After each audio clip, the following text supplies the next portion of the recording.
भोलेनाथ की कृपा से आरंभ करते हैं आज की पवित्र कथा। बोलिए हर हर महादेव। आज शिव पुराण की कथा का 11वां दिन है। शिव पुराण का हर अध्याय एक दर्पण है जो हमें न केवल शिव जी का दर्शन कराता है बल्कि हमारे भीतर के डर, दुख और दोषों को भी सामने लाकर उन्हें शांत करता है। आज की कथा भी वही करेगी, इसलिए इस कथा को केवल कानों से नहीं, हृदय से सुनिएगा। और आज के तह से पहले हम सभी प्रार्थना करें, हे नीलकंठ, जैसे आपने हलाहल पीकर सृष्टि को बचाया वैसे ही हमारे भीतर के जहर, ईर्ष्या, क्रोध, भ्रम और भय को भी अपने चरणों में समेट लीजिए। हमें वह शक्ति दीजिए कि हम कलयुग के काले बादलों के बीच भी आपके प्रकाश को देख सकें और उसी में जी सकें। हर हर महादेव। अब सुनिए आज का अध्याय। देवर्षि नारद बोले, नारायण नारायण, हे महामते, आपने मैना के पूर्व जन्म की यह शुभ और अद्भुत कथा तो कही है। उनके विवाह का प्रसंग भी मैंने सुन लिया। अब आगे के उत्तम चरित्र का वर्णन भी कीजिए। श्री ब्रह्मा जी कहने लगे, हैं नारद, जब मैना के साथ विवाह करके हिमवान अपने घर को गए तब तीनों लोकों में बड़ा भारी उत्सव मनाया गया। हिमालय भी अत्यंत प्रसन्न होकर मैना के साथ अपने सुखदायक सदन में निवास करने लगे। हे मुनि, उस समय श्री विष्णु आदि समस्त देवता और महात्मा मुनि गिरिराज के पास गए। उन सब देवताओं को आया हुआ देखकर महान हिमगिरी ने प्रशंसा पूर्वक उन्हें प्रणाम किया और अपने भाग्य की सराहना करते हुए भक्ति भाव से उन सभी का आदर सत्कार किया। हाथ जोड़कर मस्तक झुकाकर वे बड़े प्रेम से स्तुति करने को तैयार हुए।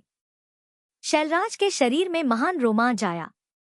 उनके नेत्रों से प्रेम के आंसू बहने लगे। हे मुनि, हिमशैल ने प्रसन्न मन से अत्यंत प्रेम पूर्वक प्रणाम किया और विनीत भाव से खड़े होकर श्री विष्णु आदि देवताओं से कहने लगे, आज मेरा जन्म सफल हो गया। मेरी बड़ी भारी तपस्या आज सफल हुई है। आज मेरा ज्ञान सफल हुआ और आज मेरी सारी क्रियाएं भी सफल हो गई। आज मैं धन्य हुआ हूँ। मेरी सारी भूमि धन्य हो गई। मेरा कुल धन्य हो गया। मेरी स्त्री तथा मेरा सब कुछ आज धन्य हो गया और इसमें कोई संशय नहीं है, क्योंकि आप सब महान देवता एक साथ मिलकर एक ही समय यहाँ पधारे हैं। मुझे अपना सेवक समझकर प्रसन्नता पूर्वक उचित कार्य के लिए अब आज्ञा दीजिए। हिमगिरी का यह वचन सुनकर वे सभी देवता बड़े प्रसन्न हुए और अपने कार्य की सिद्धि मनाते हुए कहने लगे, हे महाप्राग हिमाचल, अब हमारा हितकारक वचन भी सुन लो। हम सब लोग जिस काम के लिए यहाँ आए हैं उसे प्रसन्नता पूर्वक बता रहे हैं। हे गिरिराज, पहले जो जगदम्बा उमा दक्ष कन्या सती के रूप में प्रकट हुई थी और रुद्र पत्नी होकर सुदीर्घ काल तक इस भूतल पर क्रीड़ा करती रही, वे अंबिका सती अपने पिता से अनादर पाकर अपनी प्रतिज्ञा का स्मरण करके यज्ञ में शरीर त्याग कर अपने परमधाम को पधार गई। हे हिमगिरे, वह कथा लोक में विख्यात है और तुम्हें भी विदित है। यदि वे सती पुनः तुम्हारे घर में प्रकट हो जाए तो देवताओं का महान लाभ हो सकता है। श्री ब्रह्मा जी कहने लगे, श्री विष्णु आदि देवताओं की यह बात सुनकर गिरिराज हिमालय मन ही मन प्रसन्न होकर बड़े आदर से झुक गए और कहने लगे, हे प्रभु, ऐसा हो तो बड़े सौभाग्य की बात होगी। तदंतर वे देवता उन्हें बड़े आदर से उमा को प्रसन्न करने की विधि बताकर स्वयं सदाशिव पत्नी उमा की शरण में गए। एक सुंदर स्थान में स्थित होकर सभी देवता गणों ने जगदम्बा देवी का स्मरण किया और बारंबार प्रणाम करके वे वहां श्रद्धा पूर्वक उनकी स्तुति करने लगे। देवता गण बोले, शिवलोक में निवास करने वाली हे देवी, हे उमे जगदम्बे, सदा शिव प्रिय, हे दुर्गे, हे महेश्वरी, हम आपको नमस्कार करते हैं। आप पावन शांत स्वरूप श्री शक्ति हैं, परम पावन पुष्टि हैं, अव्यक्त प्रकृति और महतत्व, यह आपके ही रूप हैं। हम भक्ति पूर्वक आपको ही नमस्कार करते हैं। आप कल्याण में शिवा हैं। आपके हाथ भी कल्याणकारी हैं। आप शुद्ध, स्थूल, सूक्ष्म और सबका परम आश्रय है। अंतर्विद्या और सुविद्या से अत्यंत प्रसन्न रहने वाली आप देवी को हम प्रणाम करते हैं। आप श्रद्धा है, आप धृति हैं, आप श्री हैं और आप ही सब में व्याप्त रहने वाली देवी हैं। आप ही सूर्य की किरणें हैं और आप ही अपने प्रपंच को प्रकाशित करने वाली हैं। ब्रह्मांड रूप शरीर में और जगत के जीवों में रहकर जो ब्रह्मा से लेकर तन पर्यंत संपूर्ण जगत की पुष्टि करती है, उन आदि देवी को हम नमस्कार करते हैं। आप ही वेद माता गायत्री हैं। आप ही सावित्री और सरस्वती हैं। आप ही संपूर्ण जगत के लिए वार्ता नामक वृत्ति हैं। और आप ही धर्म स्वरूपा वेदत्रयी हैं। आप ही संपूर्ण भूतों में निद्रा बनकर रहती हैं। उनकी क्षुधा और तृप्ति भी आप ही हैं। आप ही तृष्णा, कांति, छवि, तुष्टि और सदा संपूर्ण आनंद को देने वाली हैं। आप ही पुण्यकर्ताओं के यहाँ लक्ष्मी बनकर रहती हैं। और आप ही पापियों के घर सदा ज्येष्ठा अर्थात लक्ष्मी जी की बड़ी बहन दरिद्रता के रूप में वास करती हैं। आप ही संपूर्ण जगत की शांति हैं। आप ही धारण करने वाली धात्री और प्राणों का पोषण करने वाली शक्ति हैं। आप ही पांचों भूतों के सार तत्व को प्रकट करने वाली तत्व स्वरूपा है। आप ही नीतिज्ञों की नीति तथा व्यवसाय रूपणी है। आप ही सामवेद की गति है। आप ही ग्रंथी हैं। आप ही यजुर मंत्रों की आहुति हैं। यज्ञ वेद की मात्रा तथा अथर्ववेद की परम गति भी आप ही है। जो प्राणियों के नाक, कान, नेत्र, मुख, भुजा, वक्षस्थल और हृदय में धति रूप से स्थित होकर सदा ही उनके लिए सुख का विस्तार करती है। जो निद्रा के रूप में संसार के लोगों को अत्यंत सुभग प्रतीत होती है। वे देवी उमा जगत की स्थिति और पालन के लिए हम सब पर प्रसन्न हो। इस प्रकार जगत जननी सती साध्वी महेश्वरी उमा की स्तुति करके अपने हृदय में विशुद्ध प्रेम लिए वे सभी देवतागण उनके दर्शन की इच्छा से वहां खड़े हो गए। श्री ब्रह्मा जी कहते हैं, हे नारद, देवताओं के इस प्रकार स्तुति करने पर दुर्गम पीड़ा का नाश करने वाली जगत जननी देवी दुर्गा उनके सामने प्रकट हुई। वे परम अद्भुत दिव्य रत्नमय रथ पर बैठी हुई थी। उस श्रेष्ठ रथ में घुंघरू लगे हुए थे और उस रथ में बहुत ही कोमल बिस्तर बिछा हुआ था। उनके श्री विग्रह का एक एक अंग करोड़ों सूर्यों से भी अधिक प्रकाशमान और रमणीय था। ऐसे अवयवों से वे अत्यंत उद्धसित हो रही थी। सब ओर फैली हुई अपनी तेजो राशि के मध्य भाग में वे विराजमान थी। उनका रूप बहुत ही सुंदर था और उनकी छवि की कहीं तुलना ही नहीं की जा सकती थी। सदा शिव के साथ विलास करने वाली उन महामाया की किसी के साथ समानता ही नहीं थी। शिवलोक में निवास करने वाली वे देवी त्रिविध चिन्मय गुणों से युक्त थी और प्राकृत गुणों का अभाव होने से उन्हें निर्गुणा भी कहा जाता है। वे नित्य स्वरूपा है। वे दुष्टों पर प्रचंड कोप करने के कारण चंडी भी कहलाती है, परंतु स्वरूप से शिवा है अर्थात कल्याणमयी है। सबकी पीड़ाओं का नाश करने वाली तथा संपूर्ण जगत की माता है। वे ही प्रलय काल में महानिद्रा होकर सबको अपने अंक में सुला लेती हैं तथा वे ही समस्त स्वजनों का संसार सागर से उद्धार कर देती हैं। शिवा देवी की तेजो राशि के प्रभाव से देवता उन्हें अच्छी तरह देख ही नहीं सके। तब उनके दर्शनों की अभिलाषा से देवताओं ने फिर उनका स्तवन किया। तदंतर दर्शन की इच्छा रखने वाले भगवान श्री विष्णु आदि सभी देवतागण उन जगदम्बा की कृपा पाकर वहां उनका सुस्पष्ट दर्शन कर सके। इसके बाद देवतागण कहने लगे, हे अंबिके, हे महादेवी, हम सदा आपके दास हैं। आप प्रसन्नता पूर्वक हमारा निवेदन सुनिए। पहले आप दक्ष की पुत्री के रूप में अवतीर्ण होकर लोक में रुद्रदेव की वल्लभा हुई थी। उस समय आपने श्री ब्रह्मा जी के तथा दूसरे देवताओं के महान दुख का निवारण किया था। तदंतर पिता से अनादर पाकर अपनी की हुई प्रतिज्ञा के अनुसार अपने शरीर को भी त्याग दिया और स्वधाम में पधार आई। इससे भगवान हर को भी बहुत दुख हुआ। हे महेश्वरी, आपके चले आने से देवताओं का कार्य पूरा नहीं हुआ। अतः हम देवतागण और मुनि व्याकुल होकर आपकी शरण में आए हैं। हे महिषानी, हे शिव, आप देवताओं का मनोरथ पूर्ण कीजिए, जिससे सनत कुमार का वचन भी सफल हो जाए। हे देवी, आप तो भूतल पर अवतीर्ण होकर पुनः रुद्रदेव की पत्नी होइए और यथा योग्य ऐसी लीला कीजिए जिससे देवताओं को सुख प्राप्त हो सके। हे देवी, इससे कैलाश पर्वत पर निवास करने वाले रुद्रदेव भी सुखी होंगे। आप ऐसी कृपा करें जिससे सब सुखी हो जाए और सभी का सारा दुख भी नष्ट हो जाए। श्री ब्रह्मा जी कहते हैं, हे नारद, ऐसा कहकर विष्णु आदि सभी देवतागण प्रेम में मगन हो गए और भक्ति से विनम्र होकर चुपचाप खड़े हो गए। देवताओं की यह स्तुति सुनकर शिवा देवी को भी बड़ी प्रसन्नता हुई। उनके हेतु का विचार करके अपने प्रभु शिव का स्मरण करती हुई भक्तवत्सला दयामयी उमा देवी उस समय विष्णु आदि देवताओं को संबोधित कर हंसकर बोली। देवी उमा ने कहा है, हरे हे विधे और हे देवताओं तथा मुनियों, आप सब लोग अपने मन से विथा को निकाल दो और मेरी बात सुनो। मैं आप सब पर प्रसन्न हूँ, इसमें कोई संशय नहीं। सब लोग अपने स्थान को जाओ और चिरकाल तक सुखी रहो। मैं अवतार लेकर मैना की पुत्री होकर उन्हें सुख दूंगी और रुद्रदेव की पत्नी हो जाऊंगी। यह मेरा अत्यंत गुप्त मत है। भगवान शिव की लीला भी अद्भुत है, वे ज्ञानियों को भी मुंह में डालने वाली है। हे देवताओं, उस यज्ञ में जाकर पिता के द्वारा अपने स्वामी का अनादर देखकर जब से मैंने दक्ष जनित शरीर को त्याग दिया है, तभी से वे मेरे स्वामी कालाग्नि रुद्रदेव तत्काल दिगंबर हो गए। वे मेरी ही चिंता में डूबे रहते हैं। उनके मन में यह विचार उठा करता है कि धर्म को जानने वाली सती मेरा रोष देखकर पिता के यज्ञ में गई और वहां मेरा अनादर देखकर मुझ में प्रेम होने के कारण उसने अपना शरीर त्याग दिया। यही सोचकर वे घर बार छोड़कर अलौकिक वेश धारण करके योगी हो गए हैं।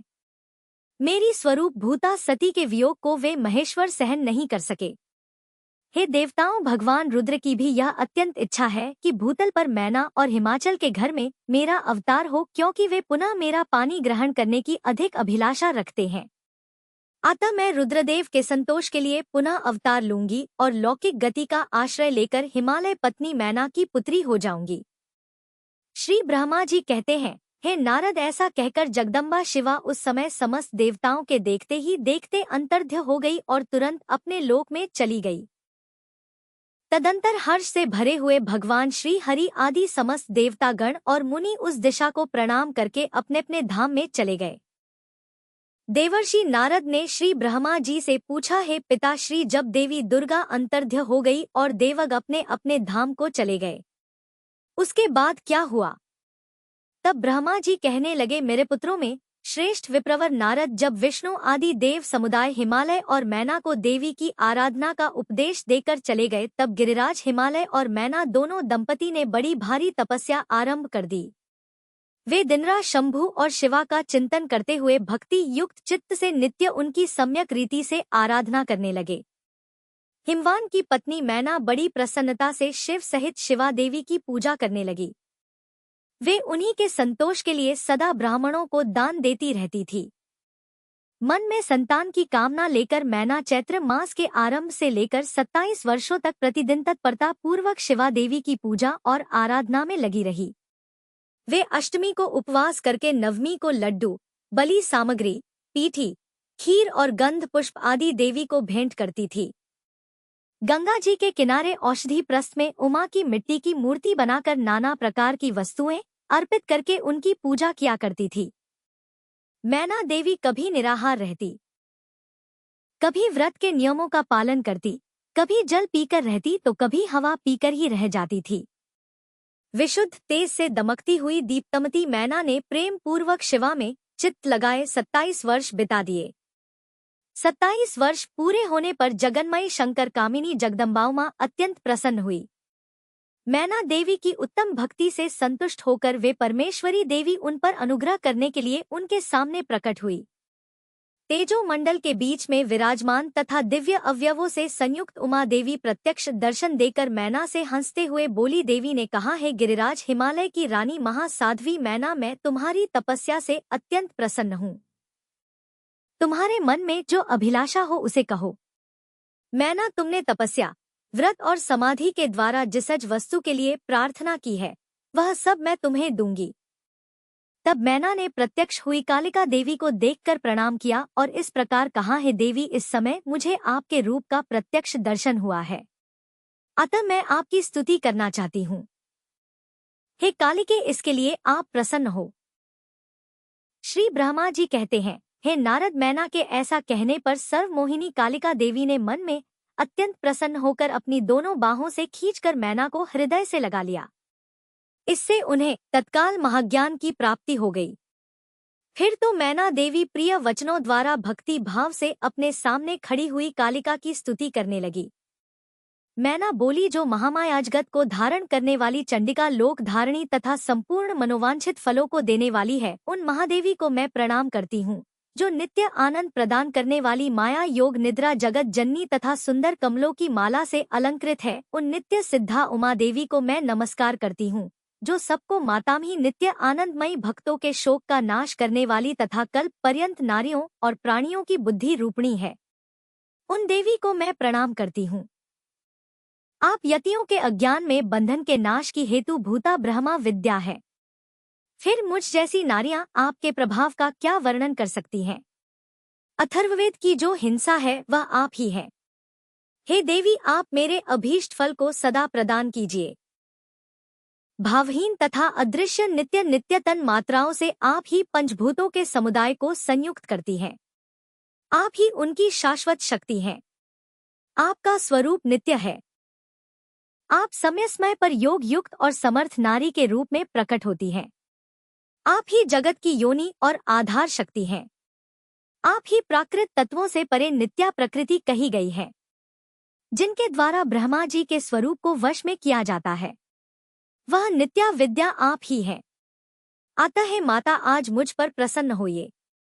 आप ही अग्नि के भीतर व्याप्त उग्र दहीहिका शक्ति हैं। आप ही सूर्य किरणों में स्थित प्रकाशी का प्रशक्ति हैं। चंद्रमा में जो आह्लादी का शक्ति है वह भी आप ही है। ऐसी आप चंडी देवी का मैं स्तवन और वंदन करती हूँ। आप स्त्रियों को बहुत प्रिय है।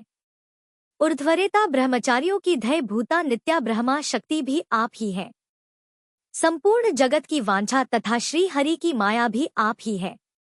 जो देवी इच्छा अनुसार रूप धारण करके सृष्टि पालन और संहारमयी होकर उन कार्यों का संपादन करती हैं, तथा ब्रह्मा विष्णु और रुद्र के शरीर के भी हेतु भूता है, वे आप ही हैं। हे देवी, आज आप मुझ पर प्रसन्न होइए। आपको पुनः मेरा नमस्कार है। श्री ब्रह्मा जी कहते हैं, हे नारद, मैना के इस प्रकार स्तुति करने पर दुर्गा कालिका ने पुनः उन मैना देवी से कहा, तुम अपना मनोवांछित वर मांगो। हे हिमाचल प्रिय, तुम मुझे प्राणों के समान प्यारी हो। तुम्हारी जो इच्छा हो वह मांगो, उसे मैं निश्चय ही दे दूंगी। तुम्हारे लिए मुझे कुछ भी अदे नहीं है। महेश्वरी उमा का यह अमृत के समान वचन सुनकर हिमगिरी कामिनी मैना बहुत संतुष्टि और इस प्रकार बोली, हे शिवे, आपकी जय हो, आपकी जय हो।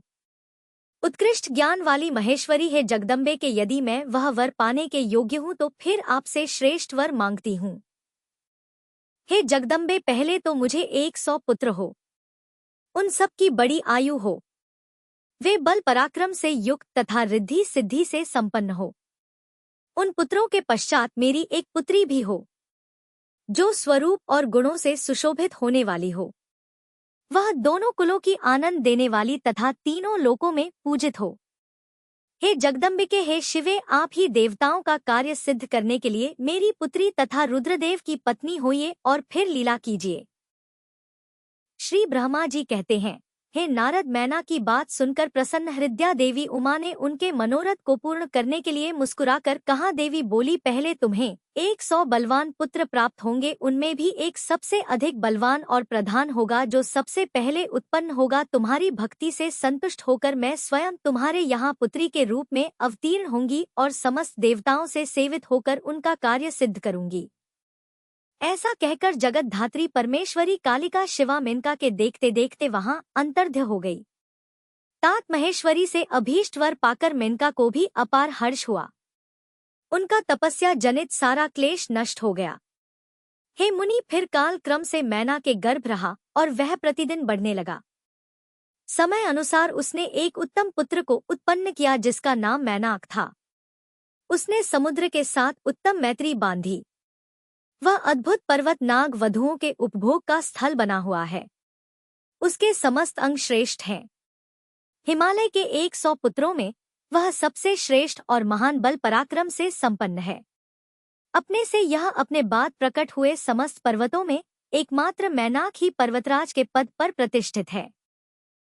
श्री ब्रह्मा जी कहते हैं, हे नारद, तदंतर मैना और हिमालय आदर पूर्वक देव कार्य की सिद्धि के लिए कन्या प्राप्ति हेतु वहां जगत जननी भगवती उमा का चिंतन करने लगे, जो प्रसन्न होने पर संपूर्ण अभीष्ट वस्तुओं को देने वाली हैं। वे महेश्वरी उमा अपने पूर्ण अंश से गिरिराज हिमालय के चित्त में प्रविष्ट हुई। इससे उनके शरीर में अपूर्व और सुंदर प्रभाव उतर आई। वे आनंदमग्न होकर अत्यंत प्रकाशित होने लगे।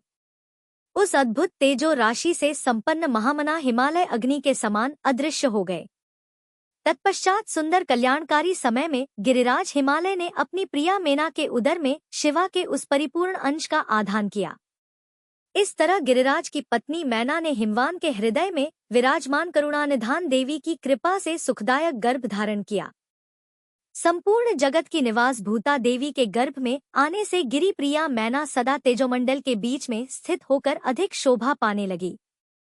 अपनी प्रिया शुभांगी मैना को देखकर गिरिराज हिमवान बड़ी प्रसन्नता का अनुभव करने लगे। गर्भ में जगदम्बा के आ जाने से वे महान तेज से संपन्न हो गई थी।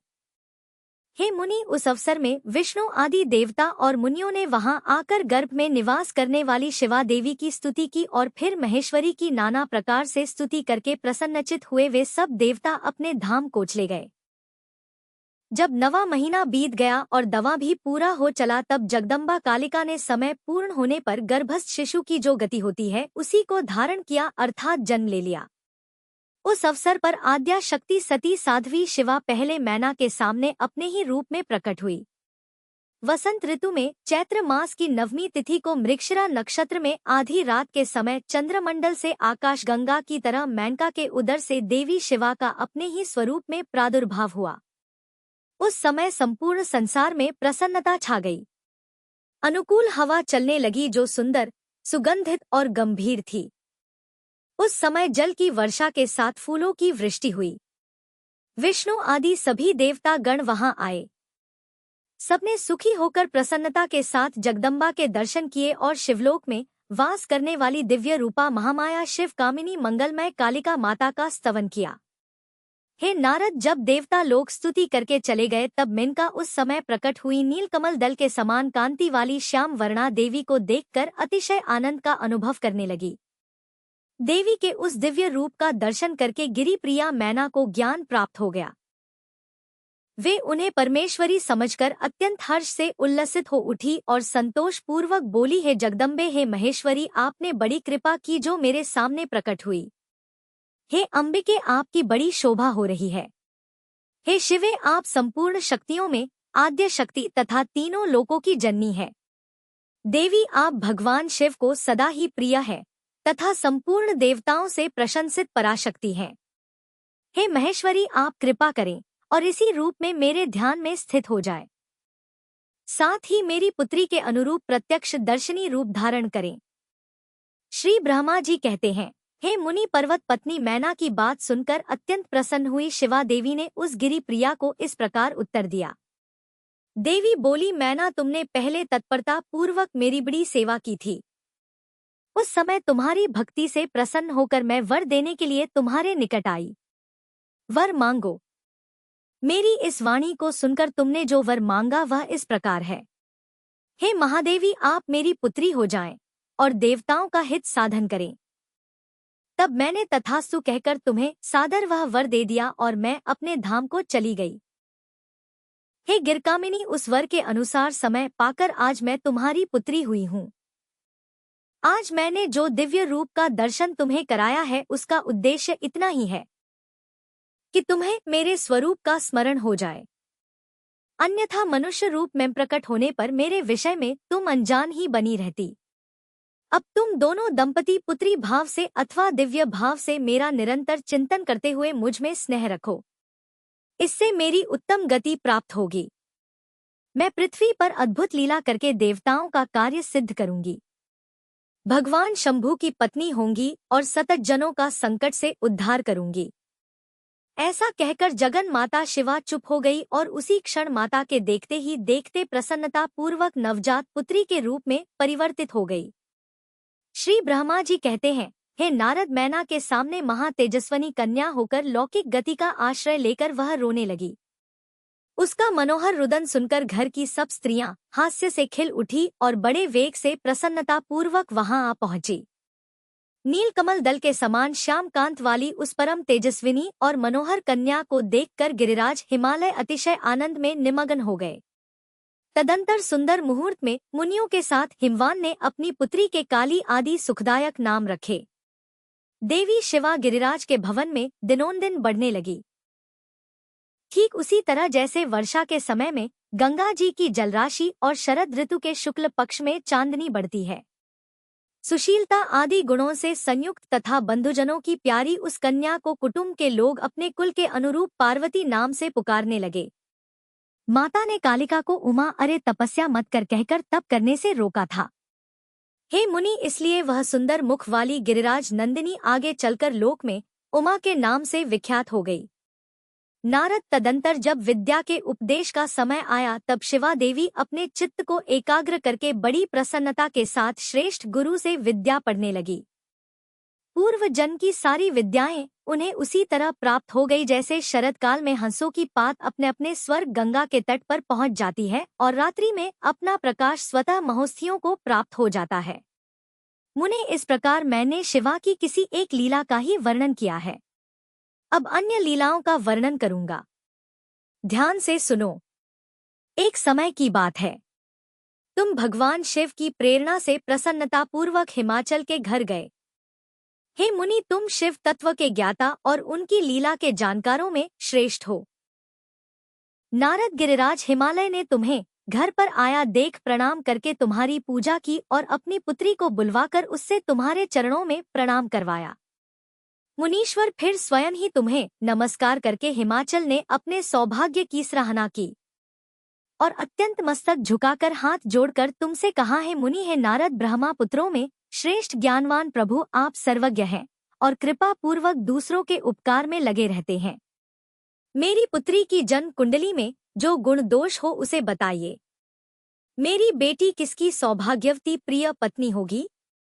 श्री ब्रह्मा जी कहते हैं, हे मुनि श्रेष्ठ, तुम बातचीत में कुशल और कौतुकी तो हो ही गिरिराज हिमालय के।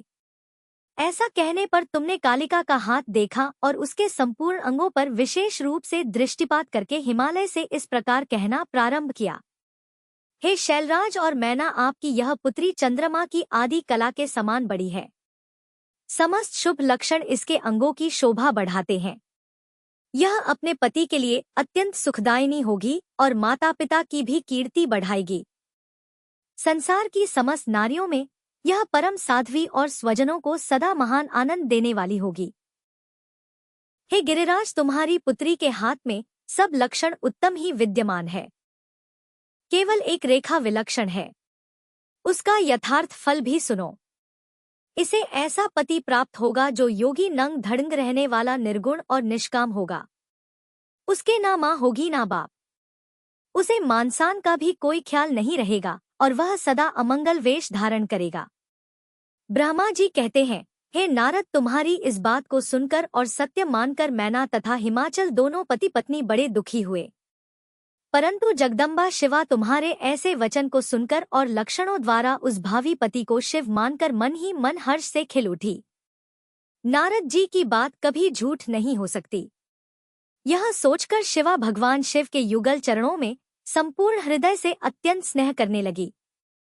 हे नारद, उस समय मन ही मन दुखी होकर हेमवान ने तुमसे कहा, है मुनि, उस रेखा का फल सुनकर मुझे बड़ा दुख हुआ है। मैं अपनी पुत्री को उससे बचाने के लिए क्या उपाय करूं? हे मुनि, तुम महान कौतुक करने वाले और वार्तालाप विशारद हो। हिमवान की बात सुनकर अपने मंगलकारी वचनों द्वारा उनका हर्ष बढ़ाते हुए तुमने इस प्रकार कहा, गिरिराज, तुम स्नेह पूर्वक सुनो, मेरी बात सच्ची है, यह झूठ नहीं हो सकती। हाथ की रेखा ब्रह्मा जी की लिपि है, निश्चय ही वह मिथ्या नहीं हो सकती। आता है शैलप्रवर, इस कन्या को वैसा ही पति मिलेगा, इसमें कोई शक नहीं। परंतु इस रेखा के कुफल से बचने के लिए एक उपाय भी है, उसे भी प्रेमपूर्वक सुनो। ऐसा करने से तुम्हें सुख मिलेगा। मैंने जैसे वर का निरूपण किया है वैसे ही भगवान शंकर हैं। वे सर्व समर्थ हैं और लीलाओं के लिए अनेक रूप धारण किए रहते हैं। उनमें समस्त कुल लक्षण सद्गुणों के समान हो जाएंगे। समर्थ पुरुष में कोई दोष भी हो तो वह उसे दुख नहीं देता, असमर्थ के लिए ही वह दुखदायक होता है। इस विषय में सूर्य, अग्नि और गंगा जी का दृष्टांत सामने रखना चाहिए। इसलिए तुम विवेक पूर्वक अपनी कन्या शिवा को भगवान शिव के हाथों में सौंप दो। भगवान शिव सभी के ईश्वर, सेव्य, निर्विकार, सामर्थ्यशाली और अविनाशी हैं। वे जल्दी ही प्रसन्न हो जाते हैं।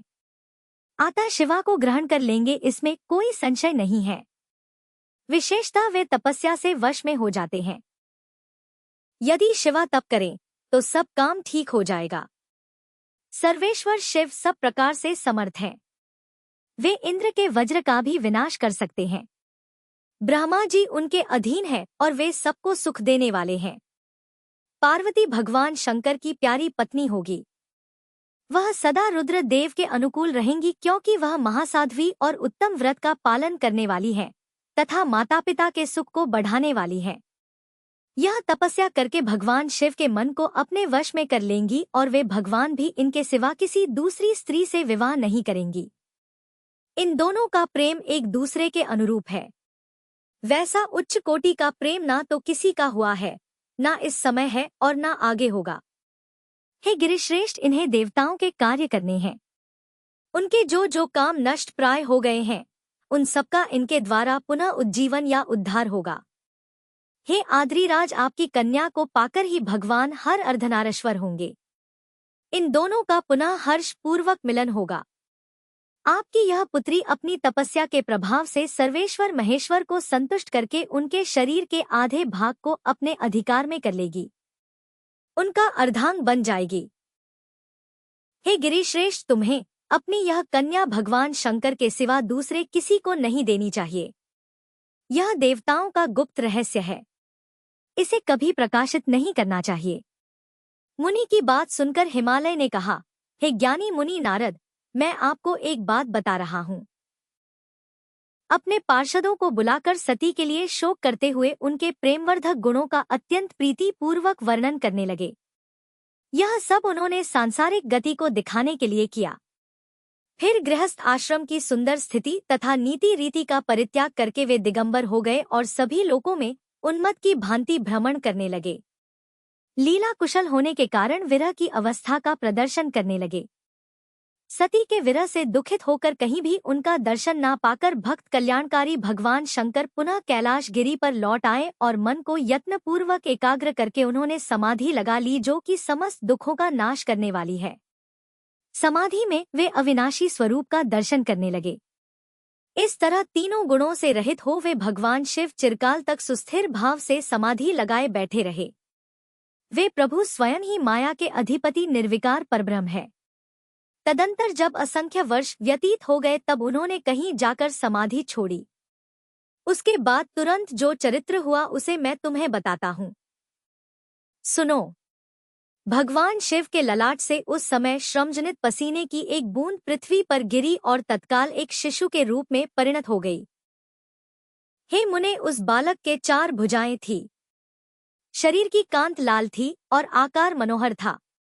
दिव्य द्वितीय से दीप्तमान वह शोभाशाली बालक अत्यंत दुस्तेज से संपन्न था। फिर भी उस समय लोकाचार परायण परमेश्वर शिव के आगे वह साधारण शिशु की भांति रोने लगा। यह देखकर पृथ्वी भगवान शंकर से भयमान उत्तम बुद्धि से विचार करने के पश्चात सुंदरी स्त्री का रूप धारण करके वहीं प्रकट हो गई। उन्होंने उस सुंदर बालक को तुरंत उठाकर अपनी गोद में रख लिया और अपने ऊपर प्रकट होने वाले दूध को ही स्तन्य के रूप में उसे पिलाने लगी। उन्होंने स्नेह से उसका मुंह चूमा और अपना ही बालक मानकर हंस कर उसे खिलाने लगी। परमेश्वर शिव का हित साधन करने वाली पृथ्वी देवी सच्चे भाव से स्वयं उसकी माता बन गई।